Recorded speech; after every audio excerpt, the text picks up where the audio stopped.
ప్రపంచ అసమానతల నివేదిక world inequalities report 2026ను 210 మంది ప్రపంచ ఆర్థిక నిపుణులు అర్థశాస్త్రవేత్తలు తయారు చేశారు. దాని ప్రకారం ప్రపంచంలో గాని మన భారతదేశంలో గాని అసమానతలు చాలా తీవ్ర స్థాయిలో పెరుగుతున్నాయి. మన భారతదేశంలో అయితే ఆ అసమానతలు నెంబర్ 1 స్థాయికి వెళ్ళినాయి. 50% మంది ప్రజల వద్ద కేవలం 15% ఆదాయం మాత్రమే ఉంది. అంటే సగం జనాభా వద్ద 15% ఉంటే 10% మంది వద్ద 65% సంపద ఉన్నది. ఈ 10లో కూడా మళ్ళీ 1% టాప్ 1% వద్ద 40% సంపద పోగుబడింది. కొనుగోలు శక్తి తగ్గిపోతా ఉంది. అంటే ప్రజలకి బడా సంపన్న వర్గాలైన మిలియనీర్లకి మధ్యలో అగాధం బాగా పెరుగుతుంది. లింగ అసమానతలు పెరుగుతున్నాయి. మహిళల యొక్క వేతనాలు పడిపోతున్నాయి.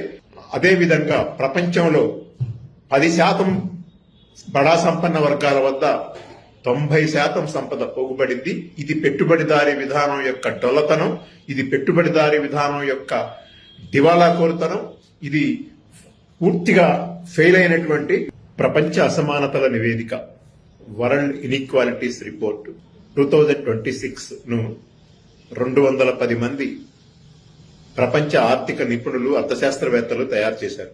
దాని ప్రకారం ప్రపంచంలో గాని మన భారతదేశంలో గాని అసమానతలు చాలా తీవ్ర స్థాయిలో పెరుగుతున్నాయి. మన భారతదేశంలో అయితే ఆ అసమానతలు నెంబర్ 1 స్థాయికి వెళ్ళినాయి. 50% మంది ప్రజల వద్ద కేవలం 15% ఆదాయం మాత్రమే ఉంది. అంటే సగం జనాభా వద్ద 15% ఉంటే 10% మంది వద్ద 65% సంపద ఉన్నది. ఈ 10లో కూడా మళ్ళీ 1% టాప్ 1% వద్ద 40% సంపద పోగుబడింది. కొనుగోలు శక్తి తగ్గిపోతా ఉంది. అంటే ప్రజలకి బడా సంపన్న వర్గాలైన మిలియనీర్లకి మధ్యలో అగాధం బాగా పెరుగుతుంది. లింగ అసమానతలు పెరుగుతున్నాయి. మహిళల యొక్క వేతనాలు పడిపోతున్నాయి.